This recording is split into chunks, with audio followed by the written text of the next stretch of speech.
Now live. Thank you. Thanks. Okay, Marty. Great. The April 23rd, 2021 Oregon State Lottery Commission meeting is now in session. It's noted for the record that commissioners are attending this meeting via a web meeting, and a quorum of commissioners is present for today's meeting. Today's meeting is being live streamed on the internet, and a link is posted on the Oregon Lottery website. Will the clerk please call the roll? Commissioner Patel. Here. Commissioner Telfer. Here. Commissioner Wilcox. Here. Chair Safoff. Here. Thanks, Elisa. Members of the public had the opportunity to provide written public comments to the commission for this meeting. It's my understanding that we received no public comments. So with that, we'll move to the next item on the agenda. Commissioner communications. Do any of the commissioners have items they'd like to discuss as a group, or items they'd like to share?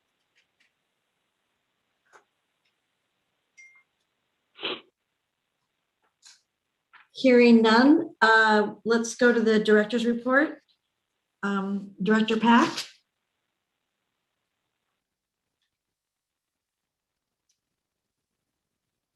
Barry, you're muted.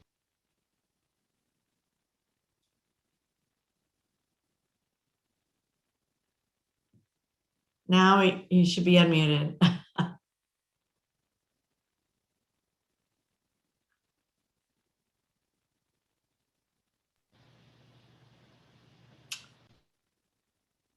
Barry, we're not hearing you.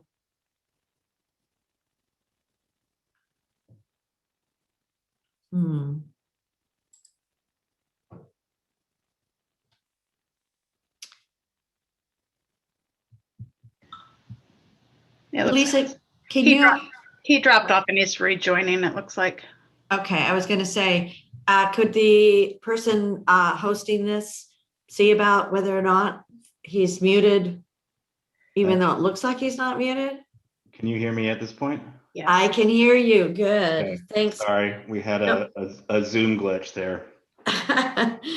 That's all right. Barry, we've moved to the director's report if you have things you'd like to share with us. Thank you, Madam Chair. Want to start by talking about lottery bond ratings. Last month, Kathy Ortega and I presented an overview of lottery's financial position and business plan to both S&P Global Ratings and the Moody's Analytics Group. These companies periodically review lottery's financial health to determine the rating they issue to the bonds the state sells that are backed by our revenues. Like most meetings this past year, we traded the in-person trip to New York City for a Zoom call. It was far less exciting.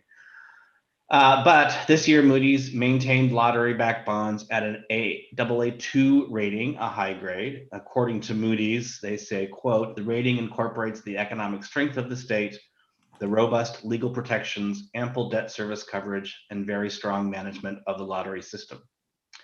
In addition, S&P Global Ratings assigned and affirmed its AAA rating for the lottery, noting, quote, in our view, the system's strategic planning practices have allowed for proactive response, including to the COVID-19 pandemic, by aiming for long-term sustainability through diversification, profitability, and modernization. This means the legislature will continue to benefit from low interest rates on borrowed dollars to fund projects in every corner of the state. I'm proud that given all of our challenges of this past year, we have maintained a healthy long-term outlook, further benefiting the people of Oregon.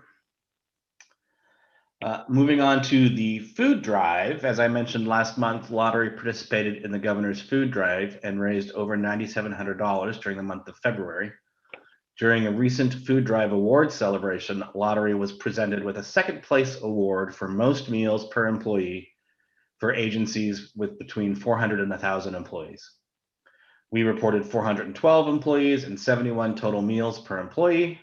Forestry took first place with 756 total employees and 108 meals per employee. This is becoming a theme, but when faced with the events of the past year, it is heartwarming to see lottery employees step up to the plate and support the Oregon Food Bank Network. The food drive was a huge success, raising the equivalent of nearly 2 million meals overall. Later in this meeting, you will hear in-depth updates from staff on all of our product lines, but I do want to congratulate them on a tremendous run this past month. While I continue to temper my desire to deliver revenue to the state with our commitment to responsible gaming, side note, we get an update on that later in the meeting too, it does feel good to know we are slowly and steadily climbing out of the revenue valley created last year. And finally, some winners. In the second chance category, 5 lucky winners across Oregon are celebrating second chance lottery wins this month, thanks to their 2020 holiday scratches. Prizes range from $1,500 to $150,000, depending on the value of the original Scratch It top prize. Winners included Carrie T. of Florence, $150,000 playing a holiday party. Leanne R. of Central Point won $75,000 playing Reindeer Riches. Eric T. of Springfield won $50,000 playing Winter Magic.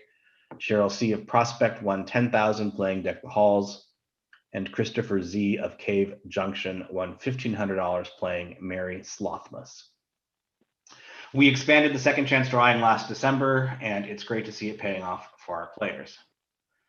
And finally, a Hillsborough man is the latest Oregon's Game Megabucks jackpot winner, taking home a $3.9 million jackpot. Melvin Date matched all 6 numbers for the April 3rd Megabucks drawing to win the $3.9 million jackpot. He bought his winning ticket at Beaverton Safeway on Tualatin Valley Highway. A longtime player, Date routinely checks his tickets the day following the drawing. Using the lottery's mobile app, Date checked his tickets and learned he'd matched all the numbers drawn. Date split his prize with his son, giving his son $1 million and Date getting 2.9. Both Date and his son chose the one-time lump sum payment, which is 1/2 of each man's total prize. The $2.9 million portion after taxes is $986,000, while his son's lump sum amount is $340,000 after taxes. And that is my report for the commission this month. Thanks, Barry. Some good, great information there. Any questions or comments from the commission?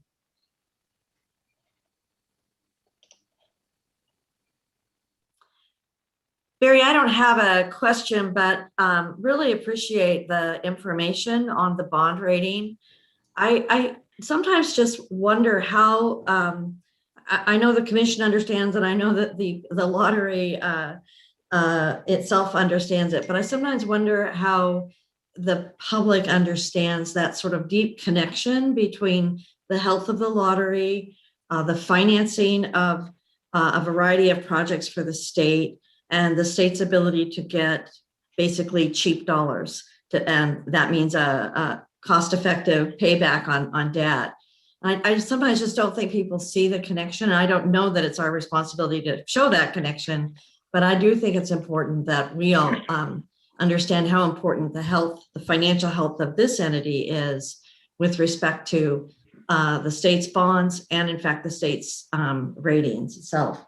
So I really appreciate that information. Yes, thank you, Madam Chair. I think it's also good to note for the public and others that Oregon is one of only 4 states that uses lottery revenues to back bond issuance. Mm-hmm. So we are unique among our colleagues across the country. And we did this review of our ratings as part of a refinance of existing lottery bonds, which I believe, Kathy, maybe you'll remember, I think the state was forecasting to save somewhere around $12 to $18 million. Right. Yeah. I might add. Sorry, go ahead. That local municipalities also are able to utilize those rates to some degree, so they also benefit from it. Good point. Great point, Chris. I'd forgotten all about that they are able to lean on that. That's it. Yeah.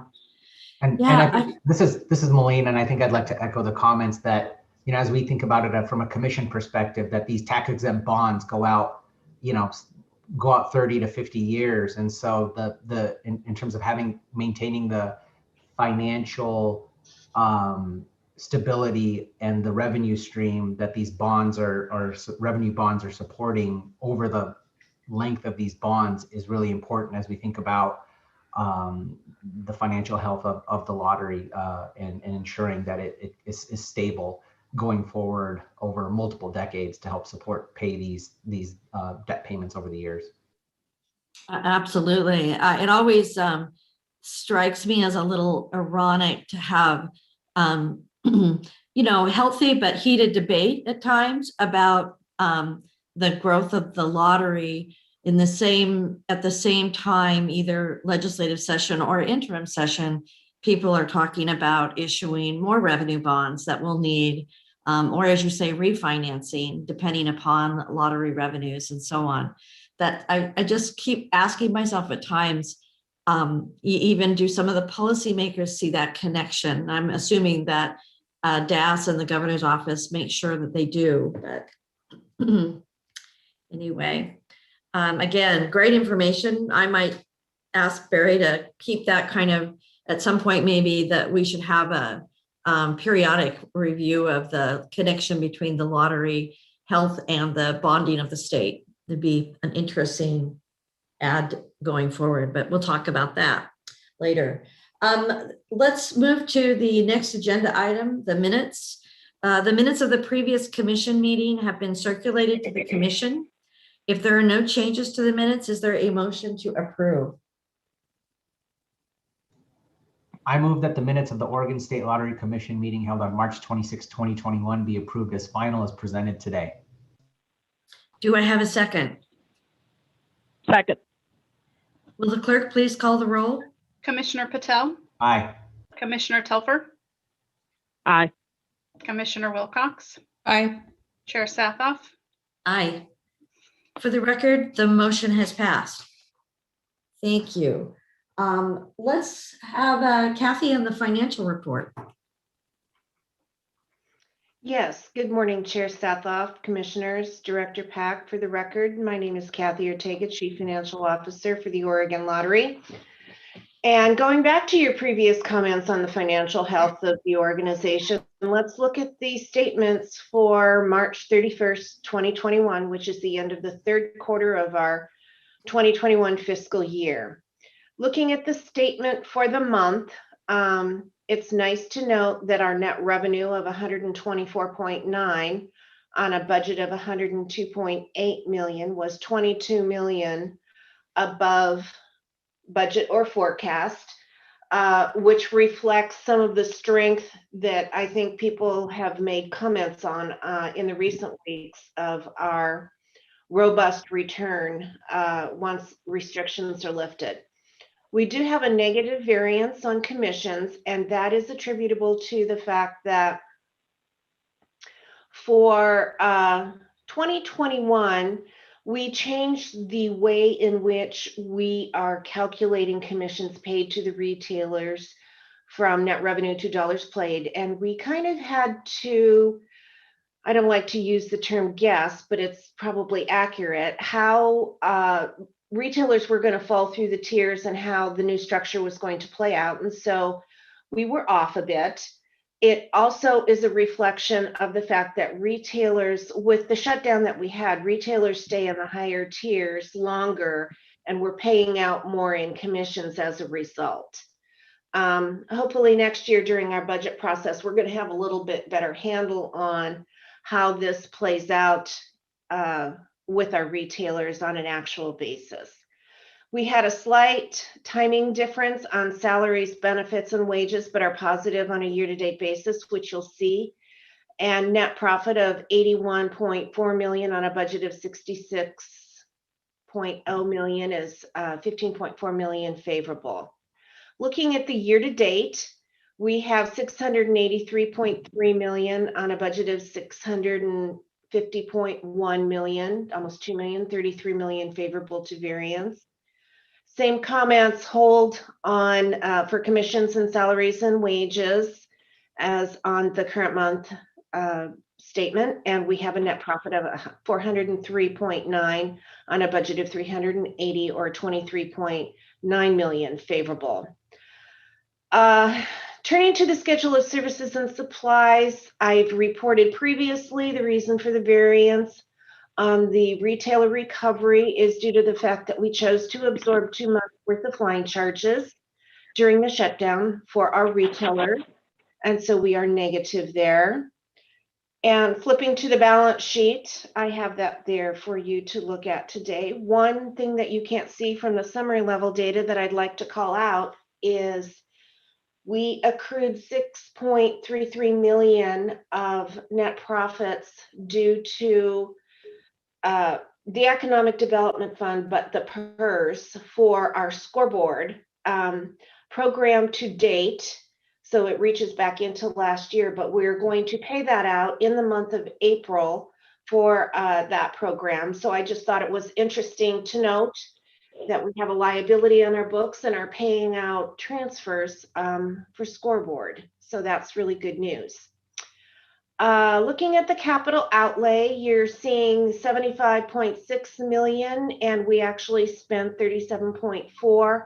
Most of that is in the Aurora implementation for equipment and systems. So that program is moving forward, and I think we're still looking at sometime in May for a go live date on that. And that's the financial report that I have for you today, and I'd be happy to answer any questions. Questions or comments from the commission? Kathy, I have a question regarding our working capital.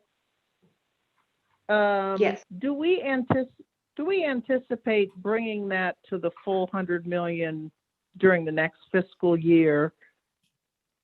That's the first question. Depending on your answer, I may have a second question. So you're asking me to forecast, and I have been doing that, Commissioner Telfer. And it's based on the budget that we're working on now. I would say there's a good probability that we will be able to return to some level near that cap next year. So, follow-up question. If in fact we don't, and we're, dangerously low still, is there any way we can change transfers due to the fact that we're getting such a large check from the federal government to cover various expenses because of the pandemic? I'll go ahead and take that one, Kathy.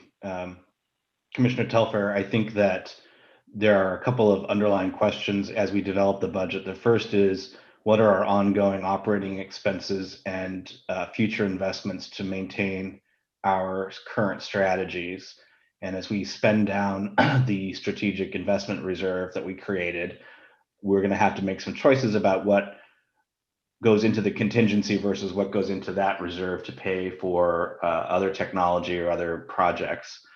So that has an impact on the speed at which the contingency returns to 100 million.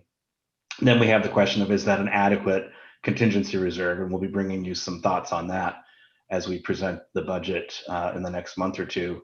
And then the third point around transfers and the state's reliance on lottery dollars, I just remind us all that while we did get a huge check from the feds, or commitment from the feds, there are strings attached to how that money can be spent, and it can't be spent to replace just normal operating revenues. It has to be specifically tied to costs accrued through the pandemic and other related categories of spending. There's some infrastructure dollars, there's some other things. But for instance, I don't think that a lot of that money could be used to backfill lottery revenues that support Oregon parks, as an example. Thanks, Barry. I'd add that, and Barry and I have talked about this, but for the commission, that the team is going to be looking at the business model with respect to contingencies and sort of the prior structure we've used.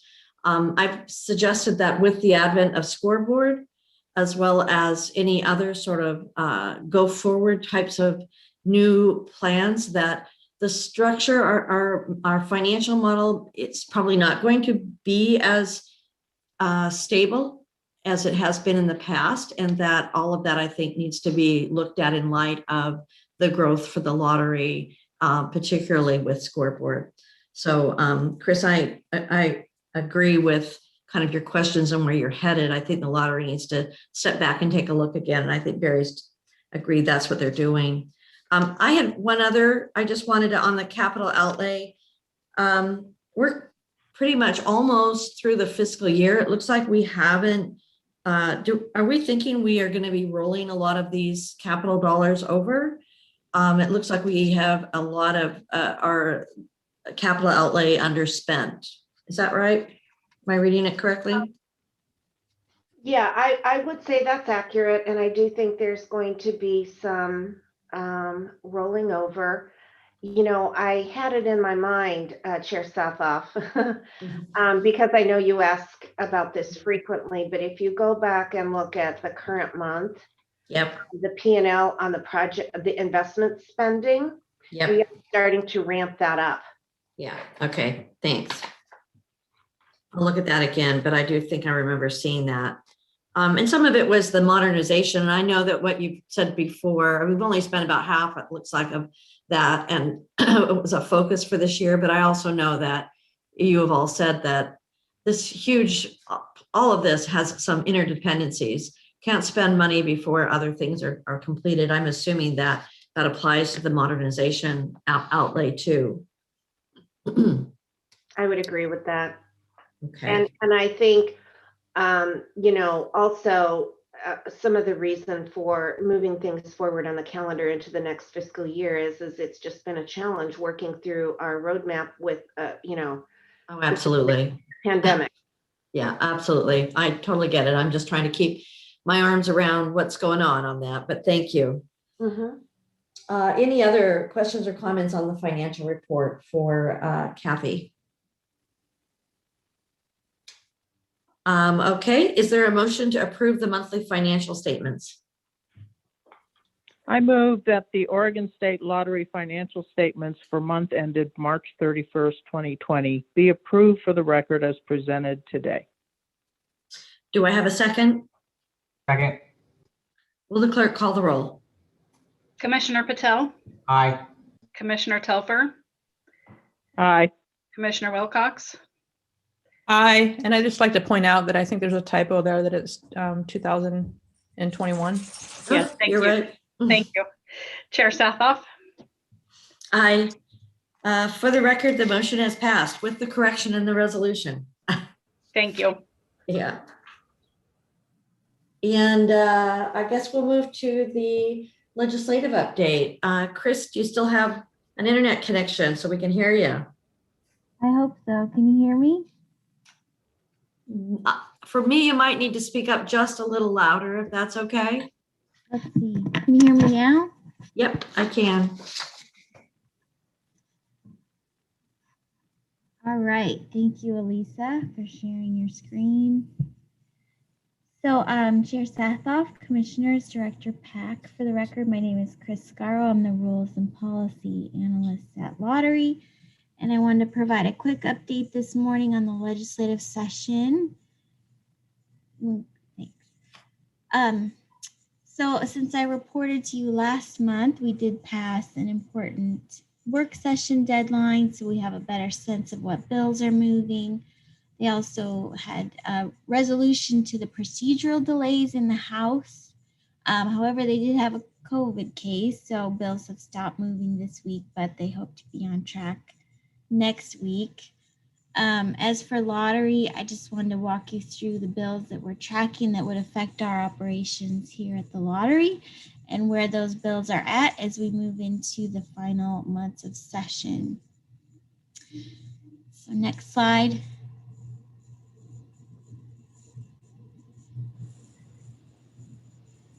Thanks. So I told you last month about House Bill 3078. This one is a bill we've seen before. It would limit our ability to offer games that are playable on a mobile phone. That bill did not move at the work session. However, it was replaced with House Bill 3394, which creates the State Gambling Task Force and places a moratorium on the lottery. Next slide. Thanks. So as you can see here, the bill describes who is on the task force and directs the task force to study certain topics, make recommendations during the effective date of the bill through January 2nd of 2023, Lottery would not be able to implement or authorize new games or game procedures. The exception in the bill is for new video lottery contracts and carrying out existing contracts. The bill is in-house rules. As of this morning, we don't have a hearing scheduled. So we will have to report back on where this one ends up, but did want to let you know this one's out there. Next slide. So as I told you last month, there's always a lot of bills dedicating money to our beneficiaries and specific economic development programs. Some of these have passed both chambers, whereas most of them are down in Ways and Means. Next slide. Also, similar to my last update, I told you there were some bills that would affect us from an HR perspective, and many of these have passed at least one chamber. So we have a new state holiday, some changes in public employment and family leave that we'll be prepared to implement after session. Next slide. And then on the good government front, we have some bills that limit the fees agencies can charge for public records, a bill that requires public bodies like the commission to have remote participation options that did pass the House. Also looking at increasing compensation for board and commission participation is down in Ways and Means. And then on the rulemaking front, the main substantive bill that past the deadline is relating to a consideration of racial equity prior to any agency rulemaking. And then these are just some miscellaneous bills. These don't have a big impact on our operations, but they're kind of interesting, so we're tracking those. And that is all I've got. So we've got another deadline in about 2 weeks, so we'll see where we're at that time. I'll probably report back in May or June. Happy to answer questions about those bills. Otherwise, that's your update. Questions from the commission? Chris, I have a couple questions. So sorry. Sure. If you go back to just a question on 3394. Yeah. Are amendments still being heard on that bill, just out of curiosity?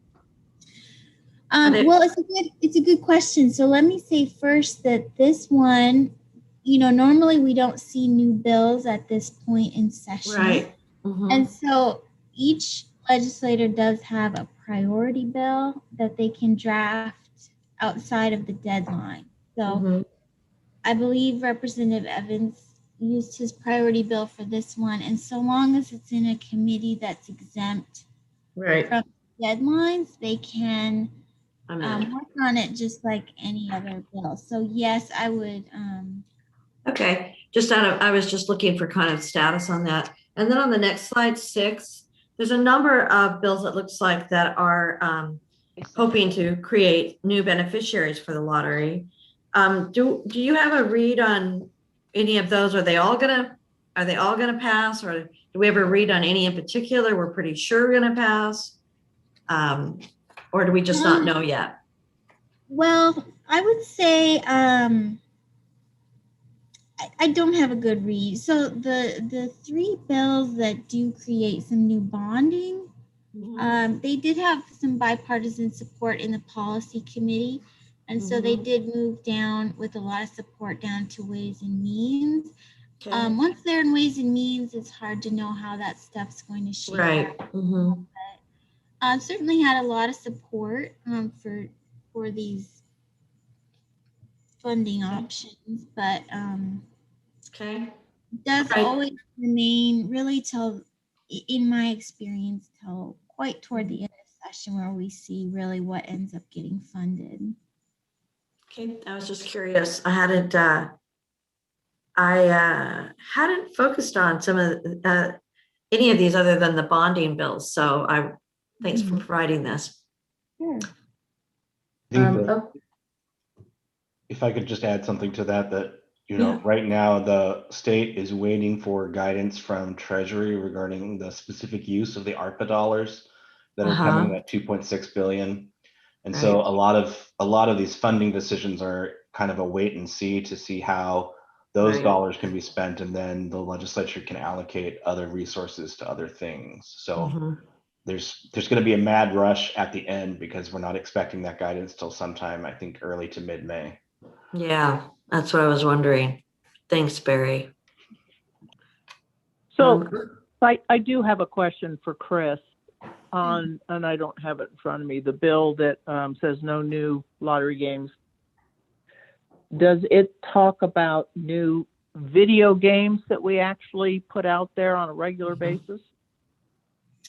So we are still trying to understand how the bill would affect us. I think the new games that you sort of roll out on an existing terminal, I think are going to be okay under the bill. But there is some concern, yeah. But they do have explicit language about carrying out our current contracts. And so presumably that would permit, rolling out new games to the terminal. Except for future contracts. I mean, I guess whose responsibility is it to inform the legislature that that bill probably needs to be amended for some clarity there? We will be taking that on, Commissioner. Because that's why I was asking, what's the status of our amendments? Because there's obviously some things that probably need clarification, as Chris mentions. Yes, we are working on getting that clarity and putting together some recommendations.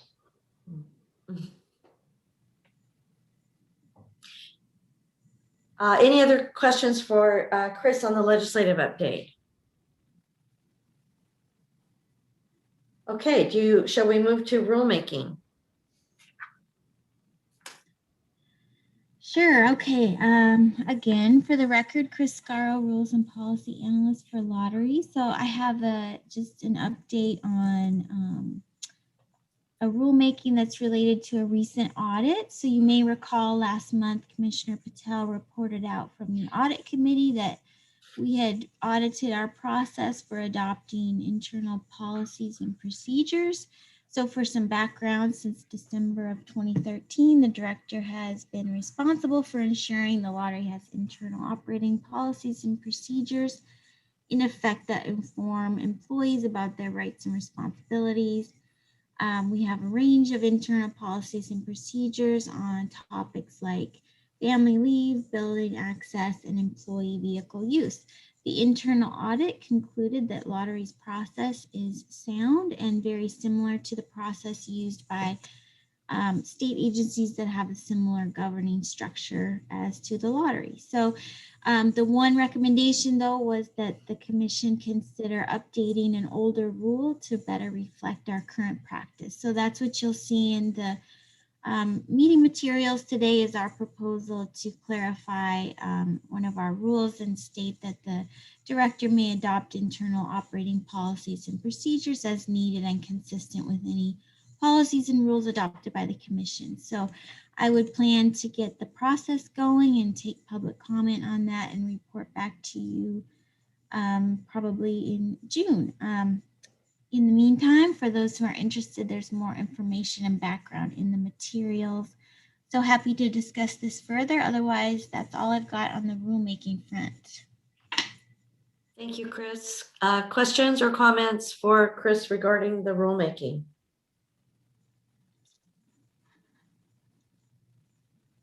Hearing none, let's move to staff updates. And looks like we'll be doing the product performance update first. Is that correct? Yes. Okay.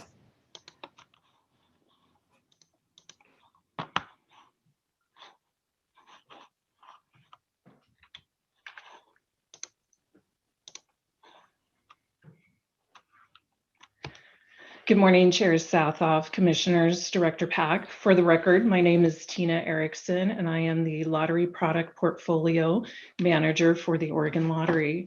So this morning, we are going to be sharing performance updates for Q3 of our business year. First up is the Scratch It update that we have. And one thing that I do want to note is if you look at forecast and actuals, what OEA forecasters did was they considered actual sales volume through February 13th. And so that's why those numbers are very similar and seem to be very accurate. So as I move forward here, Scratch It sales really continued to be strong, even as we saw the return of video lottery. And one of them things that we're seeing from that is that our $5, $10, and $20 price points continue to be popular. This is something that other lottery jurisdictions are seeing as well, so it's not something unusual. It's industry across the board. I think the one thing that we are seeing is that our sales continue to be really high for Scratch, and they more than normal are kind of being at this $4.5 million sales point. And that's generally what we would see during the holidays timeframe. And so some of the forecasting anticipates that those sales volumes are going to kind of fall back down to a $2.5 million a week pre-COVID level. But because we are still seeing the sustained lift over these last 12 months, that shift may need to be adjusted a little bit as we are seeing these above normal sales that are happening. The other thing that we are excited to see is that our customers are still really engaged with the new kiosks that we have, and Scratch sales as well as draw tend to be increasing in that respect as the customer is getting more comfortable learning how to operate those terminals and getting their tickets. Tina, something you said triggers a question by me. Sure. And you may have told us this before, and I'm not recalling, but the increase that we're seeing in the traditional lottery, particularly Scratch-Its, during this COVID time, do we think that video players, when they weren't able to do video play, moved here, or do we think these there's a percentage of this that's actually new players, and maybe due to the kiosks? I don't know. Just asking that. We've kind of talked through that. We do feel that some video players moved their play to Scratch because there was not any access, to playing video. But we also are thinking that because, movie theaters and dining out and some of these other things that people had access to generally, now they're looking for a way to, have fun and still be able to purchase games or use something, do something differently with their, what am I trying to say? Their money that they would put aside. Entertainment dollars. Yeah. Thank you. Yeah. So Right. it's kind of that combination we see. Mm-hmm. Thank you. Yeah. As Barry had mentioned, our second chance entries are really increasing, and that's really due to the fact that we have made it so much easier for the customers to be able to, use the mobile app, check their winner, their tickets to see if it's a winner or not, and then if it's not, be able to enter into second chance.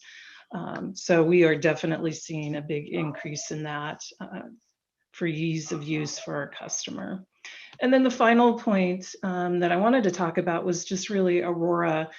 Originally we had talked about being able to go live in March. And as we started working with some of our legacy systems that will be interfacing with Aurora, we realized that we needed that extra time to really do due diligence on our testing to make sure that everything is up to par and no unexpected, surprises once we go live. And so that date has been moved out to May 9th. We still are tracking on that for that particular date. testing is continuing, but we, so far as of today, don't have any concern that that date is going to move. Any questions on Scratch? So moving to Keno, we are seeing a return of Keno sales in our on-premise markets. Again, it's due to restrictions being lifted for people to go back and enjoy in-seat dining at those locations. And Keno just pretty much has remained stable throughout this COVID restriction time. And then moving to our Jackpot games, as I've shared previously, they really are driven by how large the jackpots are. And in January, we saw all 3 of our Jackpot games, Powerball, Mega Millions, and Oregon's game, Megabucks, have really high jackpots. So that is contributing to some of these sales figures that I'm sharing. And then just a little update on Powerball third drawing. Work is really continuing there, and we are on schedule to have that middle of August timeframe to have the Monday drawings appearing. So any questions? All right, we're gonna transition now to SAR. Cool, thank you, Dina. Madam Chair, Commissioners, Director Pack, for the record, my name is Sarah Richards. I am the Video Gaming Products Manager here at the Lottery, and I'll be presenting the video slide. Video did extraordinarily well at the end of Q3. We had a very strong March, and that's continuing into April. Against last year, the quarter is down a bit, and that's because of the timing of the pandemic-related shutdowns and video coming back this year. We fully expect to be in a very strong position moving forward. A lot of the reasons for the strong performance we're seeing is what Tina touched on as well. There's quite a bit of pent-up demand on top of stimulus checks, on top of this being tax return time as well. And we are right now having a very strong level of content in the field, and to build on that and keep it moving forward, we actually are moving some more aristocrats into the field, the Helix Plus, into new areas to try and capitalize on this interest right now before more entertainment options become available, be it movie theaters, travel, or whatever else players may choose to spend their entertainment wallet on. Just going down to the transfers, you can see we're in a good position on video. And that's the video presentation for this time around. Really just an update on where we're at. Are there any questions on video? So I may not be as current as you all are, but in the last couple of weeks, there's been a discussion about the COVID trending going up again pretty rapidly in, I thought, Multnomah County and a couple of others. Are we thinking that's going to cause us to shut down again? Is there any discussion of that? Is it just in a wait and see mode, or is anybody more current on that than me? Oh, we definitely are watching everything. The changes to the rolling back into extreme, where hospitalizations are tied into it, has really helped us be able to forecast differently on what counties may roll into extreme and may see shutdowns. But we're very aware of what that may mean. And we really can't do a tremendous amount to prepare for it because it is really tied to the virus. And but yes, we are watching it. Overall, we're watching all the retailers to see if any of them in dark for a long period of time have no play. And we are looking to see as we move forward, if conditions don't change, how we'll address that on the equipment management side. So everything's being watched when it comes to retailers. Yeah, I was just suggesting, even we had a great quarter. Outperforming forecast by 15% is wonderful. I wasn't sure if that. I'm not myself thinking that will be the trend going forward. I'd certainly hope so, but no. I don't believe it's sustainable. Just because of the entertainment wallet being right now, the choices being relatively limited due to vaccinations or whatever. There's not a lot of chances to travel or take part in a lot of other activities people often like to do. and people are, enjoying the entertainment value of video lottery. But no, I do not believe it's going to be at this level for a long period of time, but I think it will still be very strong coming out of it. Great, that's what I was looking for. Thanks, Sar. Sure. If nothing else, I'm going to turn this over to Carrie.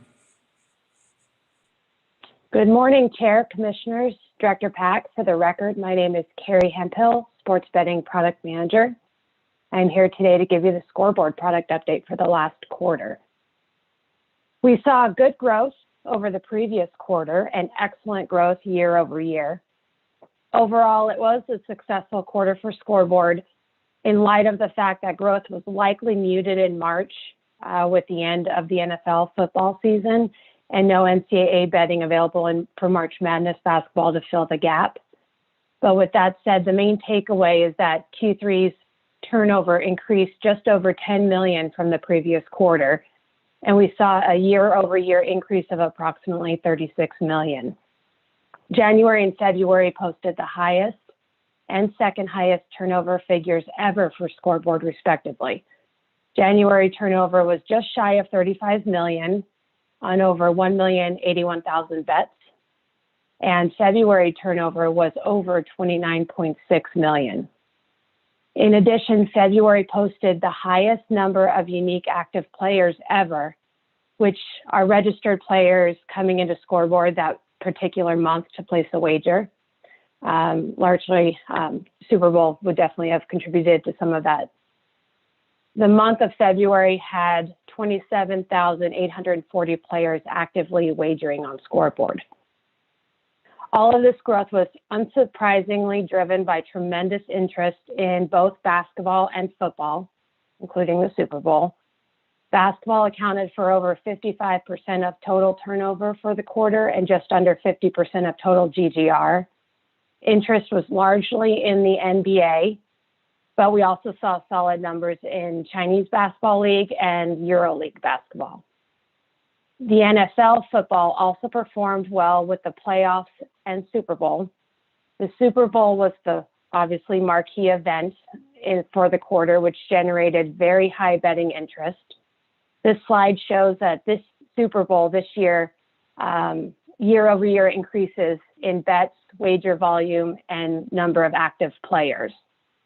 This year, we saw 58,000 additional wagers for the Super Bowl and 5,000 unique active players interested in the event. During the quarter, players also showed interest in other sports such as soccer, MMA, ice hockey, table tennis, and standard tennis. Throughout all this activity, scoreboard did see a slight drop in GGR over the previous quarter as a result of lower margins than in Q2, which were exceptionally high at 11.39%.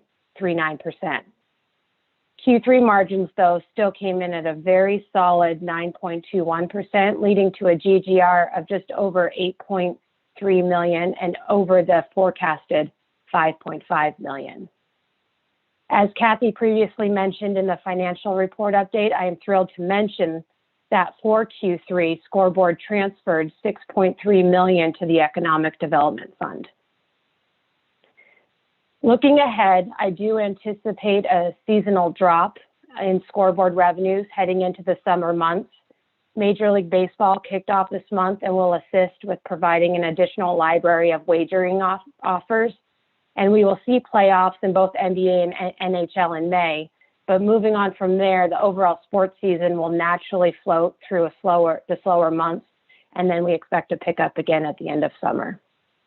That's the scoreboard performance update for this quarter. Any questions?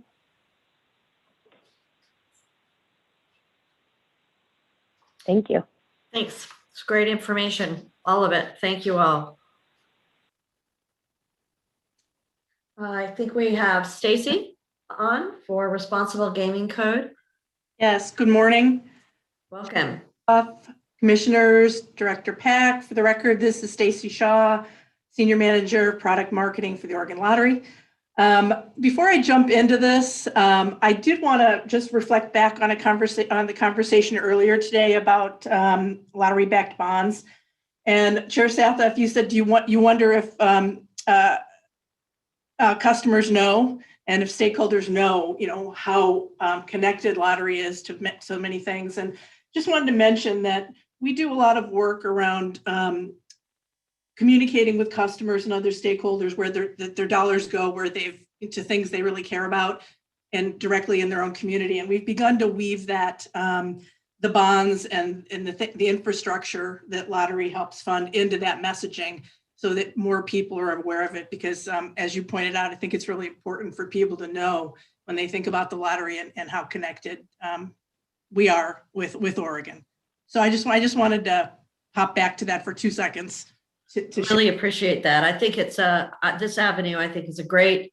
I think it's a great venue to try to help people see the all of the dots, how they connect. So Thanks, Stacy. Great, thank you.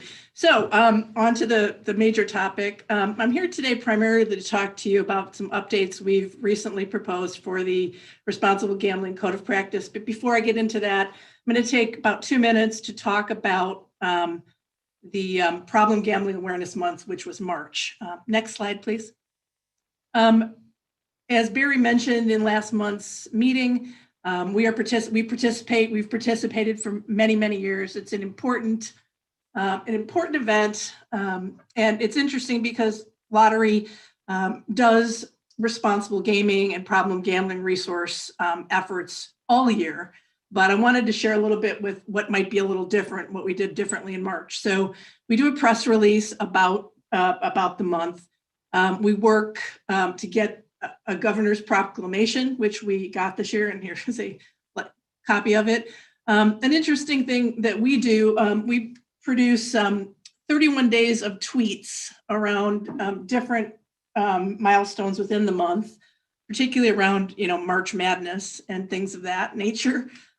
We do it in English and Spanish, and we make it available for people all over the country to use. We do that as a function of our role in NCPG. Just as a interesting point of fact, the first time ever this year, the NBA posted a Problem Gambling Awareness Month tweet. So that was kind of a milestone. And we did some media outreach. We do that normally, but we had some of lottery staff participated in podcasts and online education activity. Next slide. And as I mentioned, we don't just do things here in Oregon. Crystal Smith, who is our program manager for responsible gaming, is the chair for the National Council on Problem Gambling communication group. And we've put together all of these assets so that people throughout the country, whether they have the marketing resources or not, can use these. And we also use these assets as well. So I just wanted to show those. And then finally, next slide. We had some interesting metrics as a result of the month. So we ran a heavy up of some of our outreach marketing, and we got about 40% increase over on calls to the helpline. Calls to the helpline as a result of COVID were down for a very long time. And that may either be good news or bad news. We weren't really sure, but we've been promoting the helpline and also the fact that you can get virtual help. So we've saw a big increase during March, calls to the helpline. We also saw about a 30% increase to page views to the Oregon Problem Gambling Resource website.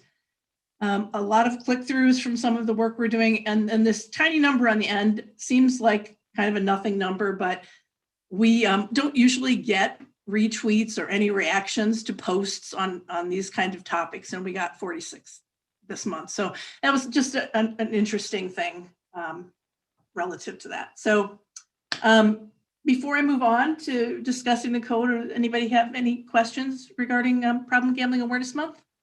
I do, Stacy. I just wanted to make sure I understood that calls to the Oregon hotline year over year down, we think largely having some COVID having some influence, right? Yes. Yes. But the click-throughs and the post reactions, certainly that's a new number. And so year over year probably increase. What about the page page views and the click-throughs, has that gone up or down? I'm just trying to get a gauge on COVID influence here. Yeah, throughout the initial shutdown, which I believe was a year ago March through a year ago May, we saw, fairly drastic no click-throughs, things of that nature. And then as things came back up, we're seeing things come through, and they've stayed a little lower. And our hypothesis is that there are a lot of people seeking alternatives and or had found ways to address their issues. But as we've been steadily climbing out, and we're starting to see the numbers come back. Mm-hmm. That the opgr.org in March, that is about 30% more than the month before. If we added it up year over year, we're still a little bit down. Thanks. That's what I not surprising, but I was trying to get a read on that. Mm-hmm. Yeah. Great. Next slide, please.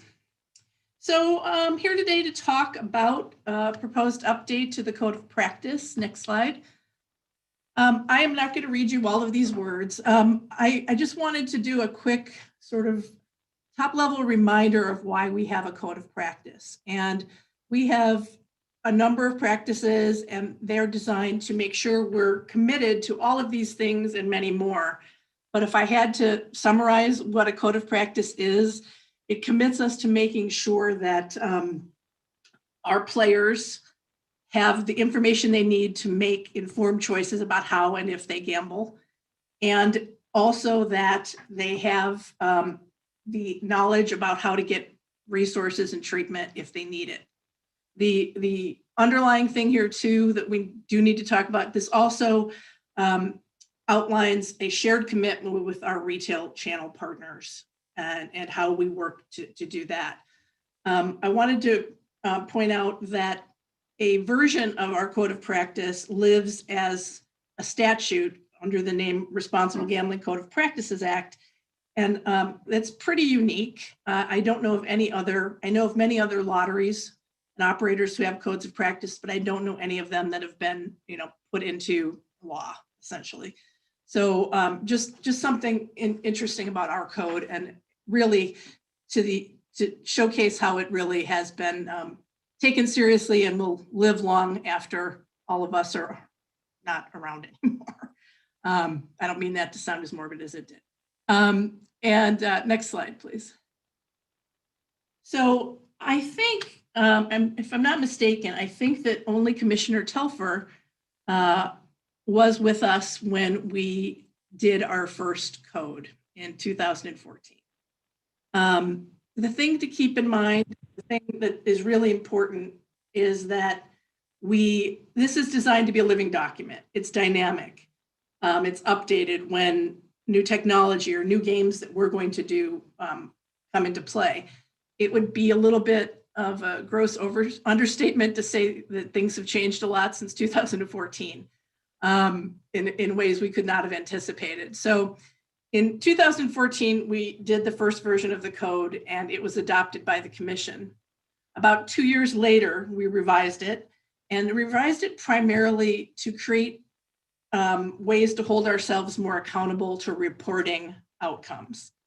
So we added the accreditations that we subsequently sought. We also added providing a impacts report annually, and that was the main change to the code at that time. Since then, we've reviewed it internally annually, and last year we started working on a revision as a result of us entering the digital channel. And we're here today to go over really at a high level the big changes that we're proposing, and with the ultimate goal that next month you would adopt this new version and we would continue on. So next slide.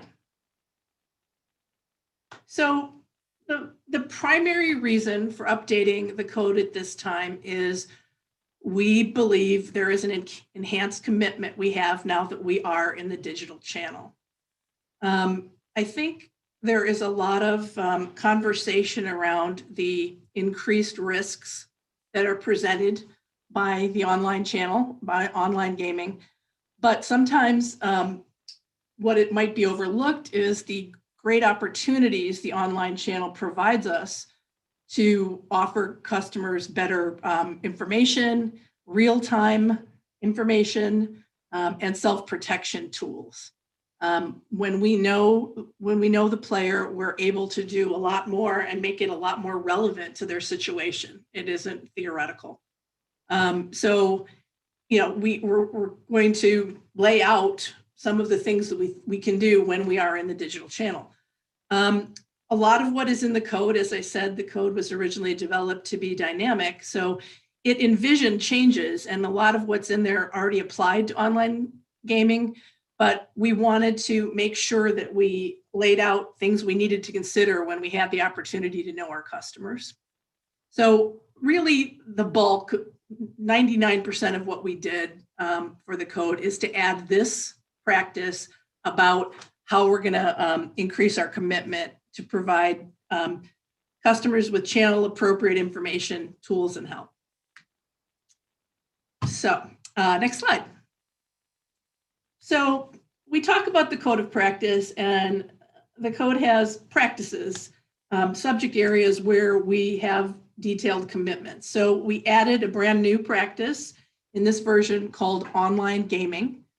And it commits us to consider that when we're in the online channel, we want to look at tools like this, not necessarily limited to this because things will change and more things will come and go, but that we would look at age verification, self-assessment, so people can take a look at how they're gambling now and what that looks like and means for them.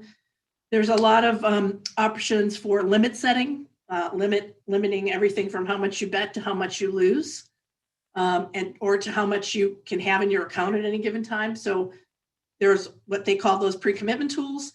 Account history, so that people can really get an accurate picture of what they're spending. I think much like calories consumed, gambling dollars, people quite often aren't really clear on how much they're actually spending.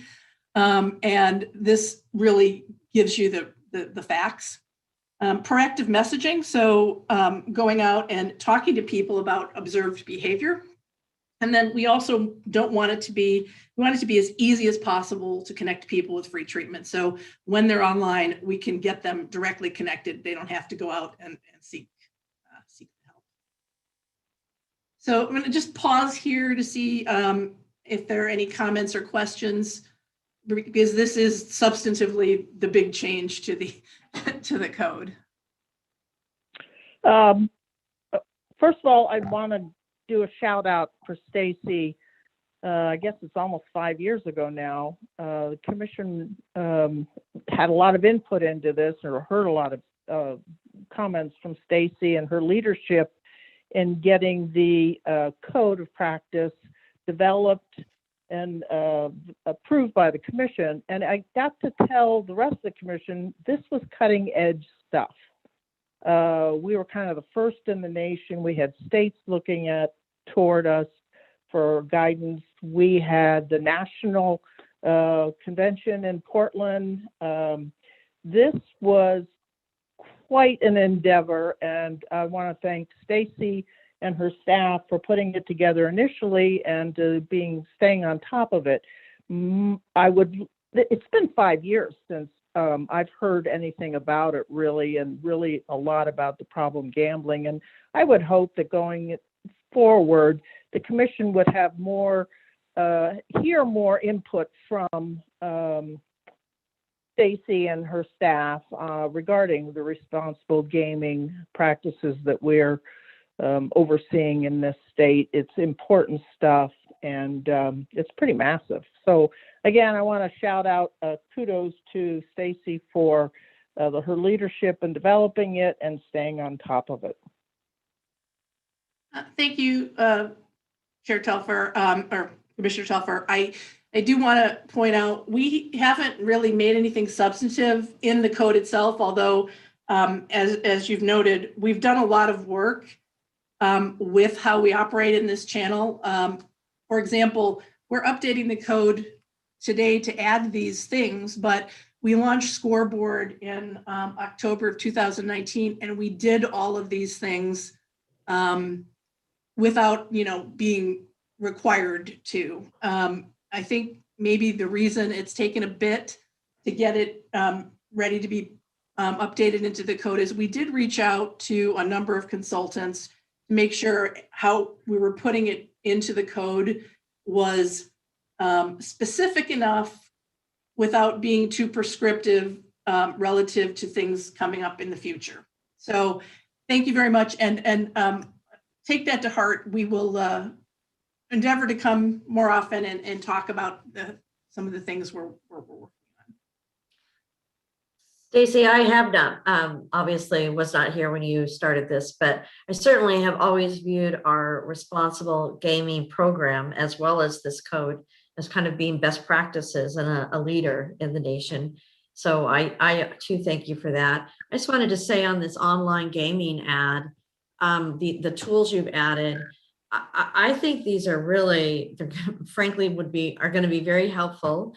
I won't comment that I have used similar tools in a dieting fashion, but they were really helpful. Are they intuitive? Will people who are familiar with using online gaming, will they be intuitive to them so that they can use them? I would say we've had these tools with Scoreboard since we launched. I think they're intuitive. I think what we've worked really hard with Scoreboard is to make them relevant to, in this case, the sports bettor who approaches gambling differently than perhaps somebody who does VLTs. And so I think it's incumbent on us to make, have a what's in it for me for using the tools. But yes, they're very intuitive. The things that are more on the problem gambling side, like, opting out, those are easy to do. And, because when someone has made a decision like that, you don't want them to have to jump through hoops. So I would say yes, but I think we have work to do to make them something more people want to use, to, in other words, to normalize using tools like this, not for when you have a problem, but to make sure you don't have a problem. Yeah, maybe if there's a way to reach out to people who are using the tools and or people who are using the online gaming functions to find out if they are able to use them. Anyway, I'm not trying to run your business, just interested in the use of these tools. I think they would be very helpful. I hope people are going to use them. Yeah, and that those are all wonderful comments, and it is an ongoing challenge for anybody working in this space for any jurisdiction, because getting people to use the tools and not get to the point where they have to use the other resources is something we all want. We want it to be just something you do, like, managing how many steps you have in a day. You know what I mean? So there's a lot of work to make that normative, to make it interesting enough to people that they value it and using it. So it's an ongoing thing. And any thoughts anybody has on how to do that are always greatly appreciated. Thanks. I'll keep going then. And this, a couple of other things worth noting. So we have a practice called retail gaming, which talks about what we do at retail. And we updated it to ensure that when or if we have account-based play or known players at retail, that these same customer protection tools will be considered. We just want to make sure, moving forward, if that were to happen, that we would have that in place so that that is considered as we're doing it. One of the other things that I think is of particular interest in our practice retailer engagement, we updated to reflect an increased requirement for RG training in the retail channel. You saw this being stated in our contract update that we recently did. Originally, the requirement was that you had to train a key person, but we've updated it to say, in addition to a key person, anybody that substantively interacts with customers or our gaming products has to take the training. And I was going to show you a video that we just did, a 1-minute video with features a cartoon Barry with our latest round of retailer training, but I was afraid that it wouldn't work in our Zoom world.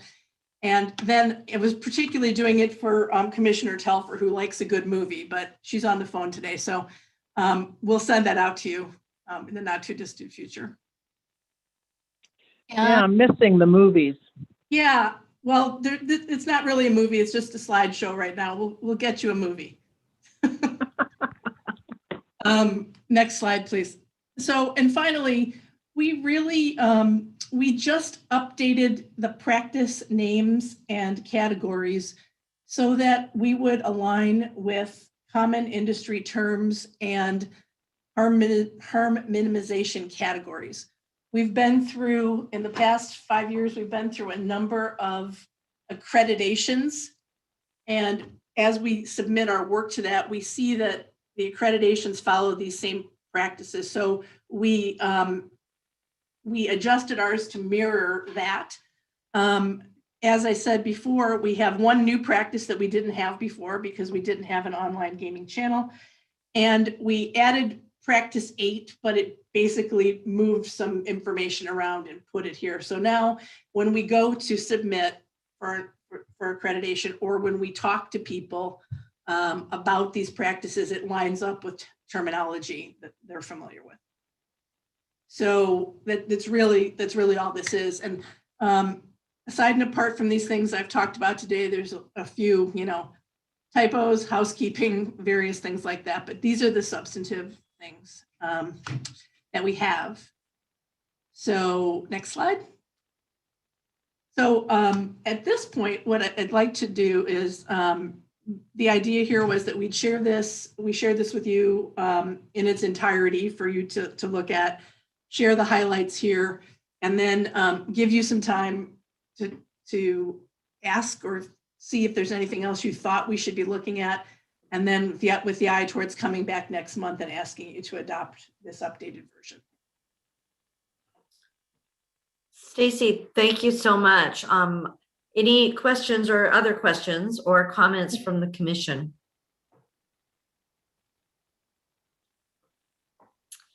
Well, as you say, if we do have comments before we approve next month, we should find a way to get that through to you. But again, congratulations to you and your program. Really impressive. Thank you so much. Have a lovely weekend. So let's move to other business on the agenda. I'll open it up if anyone has other business they want to raise at this time with the commission.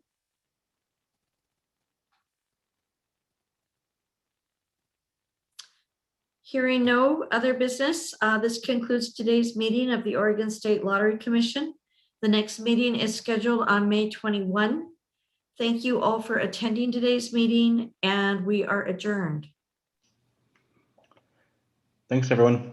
Thank you.